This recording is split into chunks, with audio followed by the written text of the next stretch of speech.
What up, everybody? Hey, we are number 7, lucky number 7. Hey, welcome to the 7th episode of the Moving the Military podcast. As always, co-founder Matt, Coach Gruidl right here, and your co-host. And like I say every single week, and I'm sure you're tired Hostess of it. with the mostest. Yeah, my hostess, my co-hostess with the mostest, the co-founder of Moving the Military, the one and only, you know, you love her, you like her, Deana Watson. I just want to know what I have the mostest of. Attitude. Is it being recorded? Bullshit, attitude, problems, complexity. I mean, there's just a lot, you know, the mostness. Yeah, there's all the things. Yeah. No, cool. What's up, everybody? So today we're going to just have an open forum discussion between Matt and I, totally unplanned, unscripted, unfiltered, as per unhinged, about what's, what we're observing going on between the consumer and the real estate agent in the market right now as we're filming this, which is mid-February. So I'm going to start with this.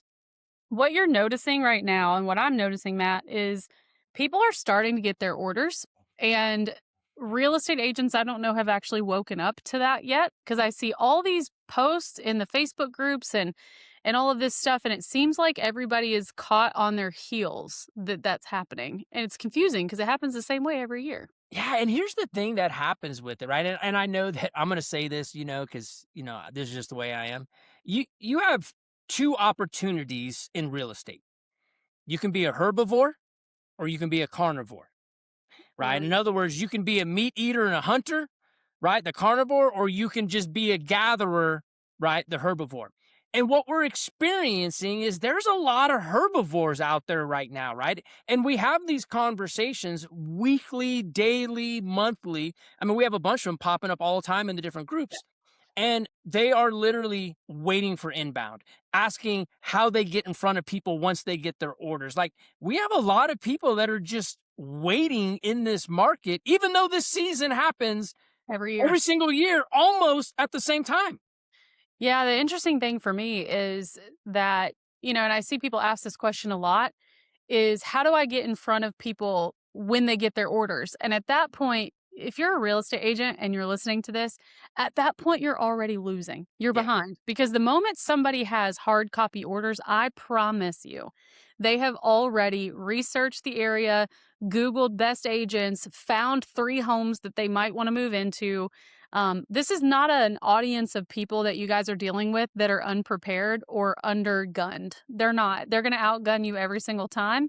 And if you're waiting for them to find you after they have already found out where they're moving, you're not going to be the one they find. Well, and here's the other thing too. If you're waiting for them and they get orders, and let's say they haven't done their research, they're just going to pick the first person they come across. So if you are still invisible, right, and you've not separated yourself, you're probably not going to be the first person selection, because they are under a timeline, a crunch now, to where they're just going to go with whatever is right there in front of them to help them solve the solution, and you may not be it.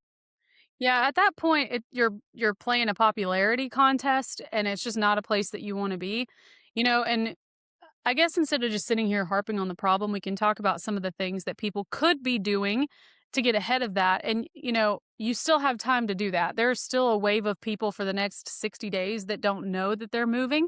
They've got an idea, but they haven't found out, the whole thing. So let's talk about some of the things that people could be doing instead of waiting for, because I have this delusion that I don't think is actually a delusion, that a lot of people sit on these Facebook groups and they just hit refresh to see, is there a lead? Is there a lead? Is there a lead? And they spend half of their day in social media purgatory in all these different groups all over the city, trying to see if someone's like posting in there. Well, and then they have to do 2 different things. Here's the 2 things that have to have. If you're just hitting refresh on the socials, waiting for the lead to come in, well, there's 2 things that you're fighting. Number 1, you're fighting the Facebook popularity contest, right? Which no one wants to be in the popularity contest, right? You're fighting that. And number 2, you're fighting people that have bots or VAs that are just tagging people and their organizations on there as well, right? So it's Can we stop? Okay.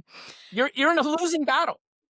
We're going to say this, and if you're somebody who does this and we're about to out you, we love you still, and it's a smart game to play, but I don't think the community of, like, the military community actually knows this happens. Well, and they wouldn't accept it either. They wouldn't accept it. So here's if you are an agent listening to this, you're gonna be like, "Oh, that's a good idea."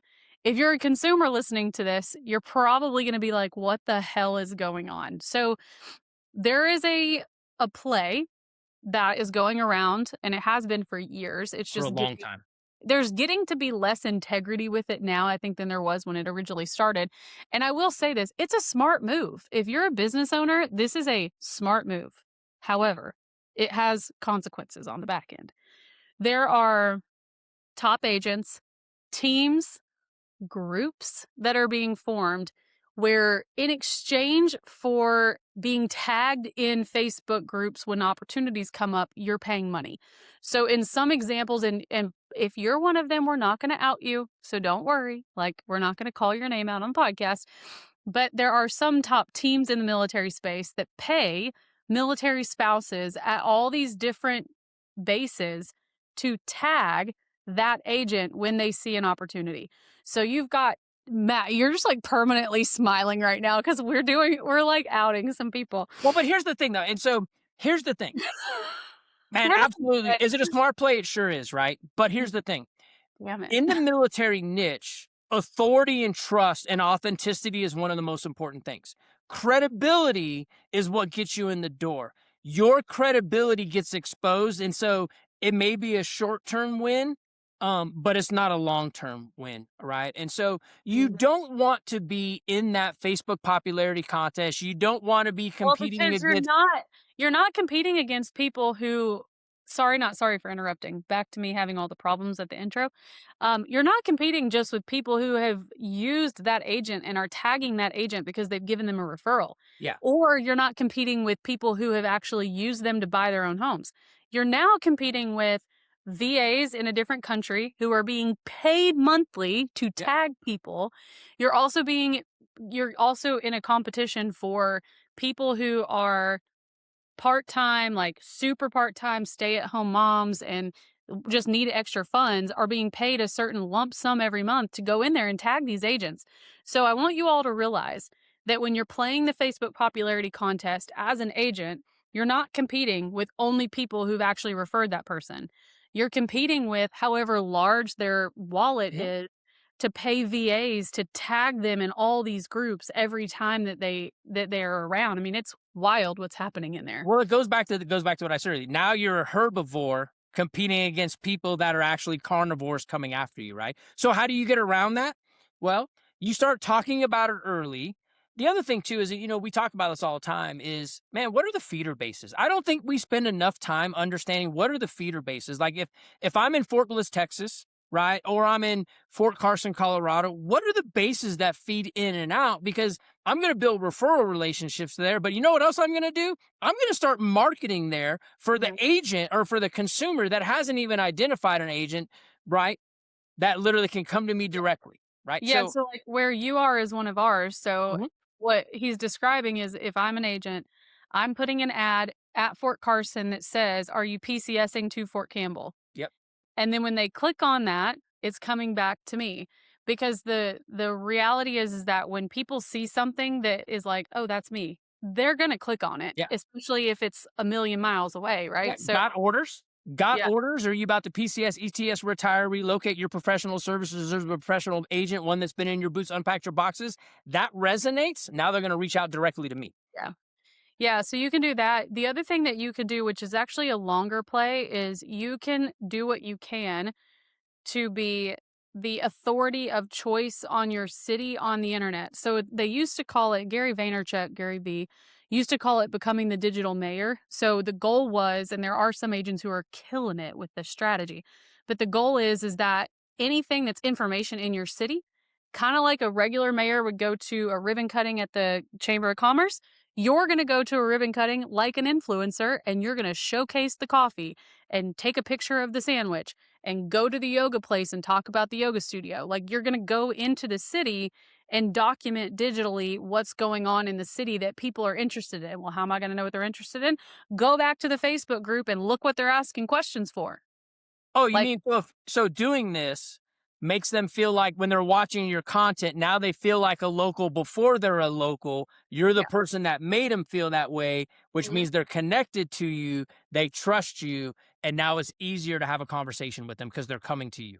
Yeah, for sure. I mean, you guys, people, our audience here is real estate agents. So I can say this, people know your tricks. Like in 2026 and beyond, people know why you're asking certain questions. People understand what funnels are. People understand what clickbait is. The consumer's smarter than they've ever been. And so all these little gimmicky things that used to work, they don't really work as much anymore. And I was even listening to something, it was actually Gary Vee this morning, and he said, we're no longer in the age of social media. We're in the age of interest media. And so something to remember is that, the strategy that worked on social media 3 to 4 years ago actually doesn't even exist today because all of the algorithms are driven by interest. So, for an example, if someone is moving to I'll choose Fort Campbell since that's where I am. If somebody's moving to Fort Campbell and they're interested in the gym, right? So their question in the Facebook group is, what are the top gyms that have childcare? That's what they're looking for. They're not looking yet for housing. But Mm-mm. what if they find you at Burn Boot Camp during the child watch hours talking about how great of a workout and look at all these kids? Then they're on your socials and the algorithm is feeding them your stuff because of the interest part, because of the fitness part. And so the concept of we're no longer in an age of social media, we're in the age of interest-based media being fed to you by an algorithm. We all know this because of the algorithms and TikTok and all of that stuff, but nobody really has like wrapped a bow in it for business owners. So I would encourage you guys to think about what are the other things I'm interested in that I could showcase on my socials to get people who are also interested in that feeded or fed my content through the algorithm because the algorithms are focused not on followers but on who's interested in the same things. I know an agent right now in Las Cruces, New Mexico, and all he has on it, he probably generates 12 to 15 leads a month from his YouTube channel. His YouTube channel has nothing to do with real estate. It's just about cars, car racing, tuning Right. engines, going to the shows and all that. Now, they know he's a real estate agent because it's signed in there, but he's connecting with people that are interested in the things that he's interested in, right? Those are the things that separate you and make you different. The other thing too is, Right. how many of us are, I say it all the time, there's two types of agents in the market right now, those that are licensed, those that are professional. If you're a professional military real estate agent, right, in the military niche, do you know everything there is to know about your installation, your base? We talked earlier in a mastermind we had about the second wave of orders that come in, right? Mhm. Now, that second wave is the people that trail, but it's importantly things like schools. Like if I'm in the Fort Bliss, Texas area, I know that PCS season is a little bit longer. Why? Because the Sergeant Major Academy, we know that anywhere between 300 to 600 families are going to move into the Sergeant Major Academy. 90% of them are going to move into the housing. But when they leave and you've Mhm. connected with them, now you have referral opportunity to send them somewhere else because they're PCSing somewhere else with their families, which most likely they're looking to buy a home. Yeah. Yeah, and then I think that those things are nuanced, and every one of you will have to go into your own installations and figure out when do schools come here, what schools are housed here, when do people come and go, yada yada, all those things. And then you just take that and you market that stuff year round. Like, last week we did. If you didn't watch the episode last week, go back and watch it because we actually broke down for the first 6 months of the year what should you be doing as a real estate agent in one of these cities. But we don't have to beat the dead horse on this. This can be a really quick and dirty podcast, but I think the point of this is how are you building your military market authority?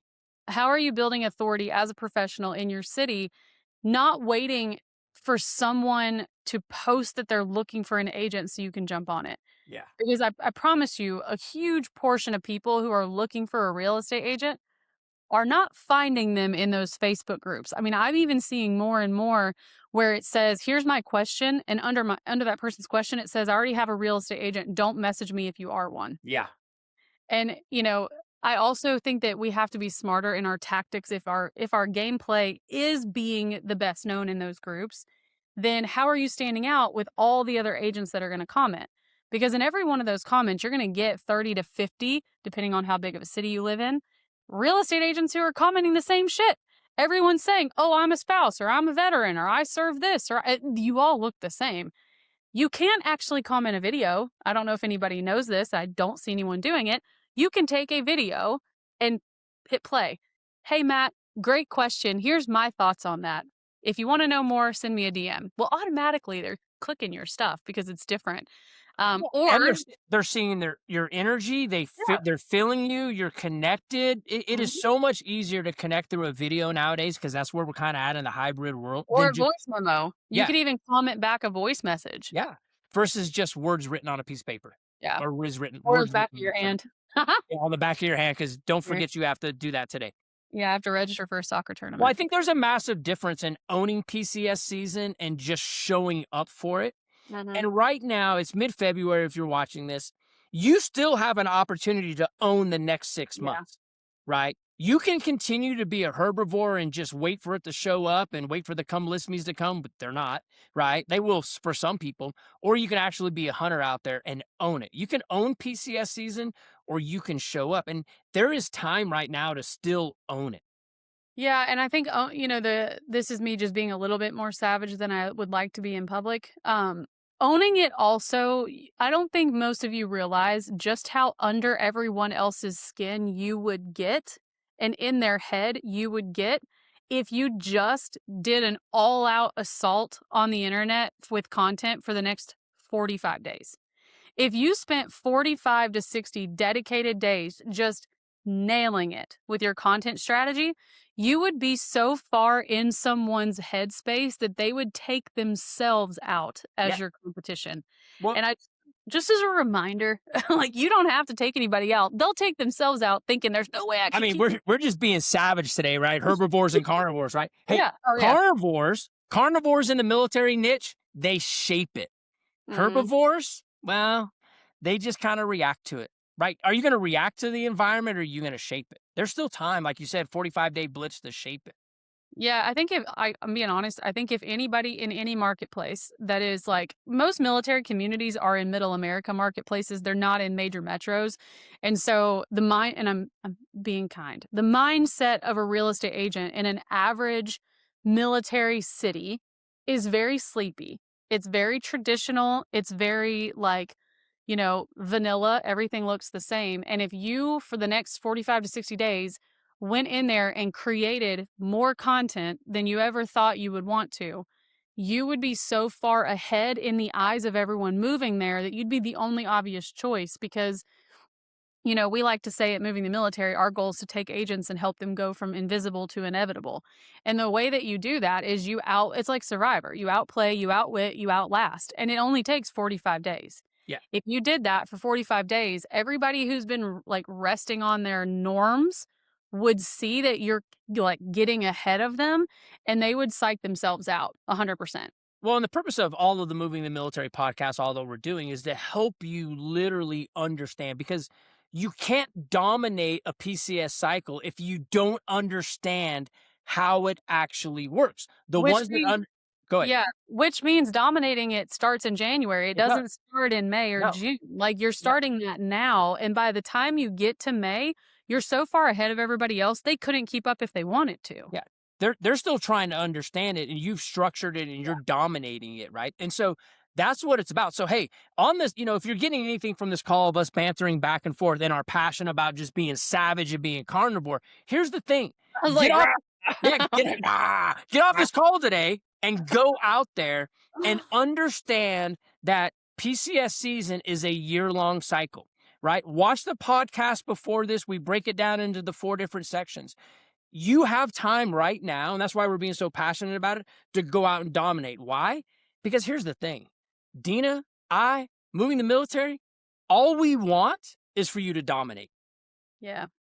Yeah, there would make me I would not there would be nothing that would make me more happy than for somebody in 3 to 4 weeks, 2 months to come back and say, "I listened to that podcast and I did that, and I am now triple my business from last year at this time." Like, I don't care if and you don't even have to tell me. Just go dominate and don't say anything. I don't Yeah. really care. But what we know we want is for everyone who's in the military community to make more money than they could have ever imagined in their lives, because more money gives you more options, gives you more freedom, it gives you a better future, it gives you more time to, volunteer, more money to donate.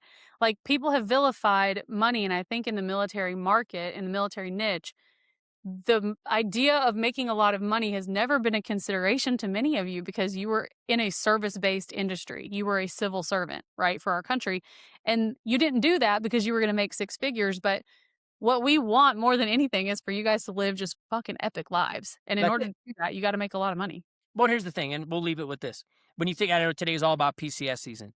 PCS season is not a wave, it's a Yeah, tide, and tides are predictable, right? that's And true. so you can actually predict what you can do over the next 45 days to dominate the next season of PCS and then dominate the following, the second wave. Dominant. That's it. It's all about domination. So, hey, Ocean. welcome podcast number 7, moving the military. Here, there is a little bit of everywhere, but the bottom line is this: go be a hunter, go be a carnivore, know your area, dominate. Dominate. And we're gonna end it with our RAR, Matt. That Is it was ready? so One, RAR. two, three. Ah.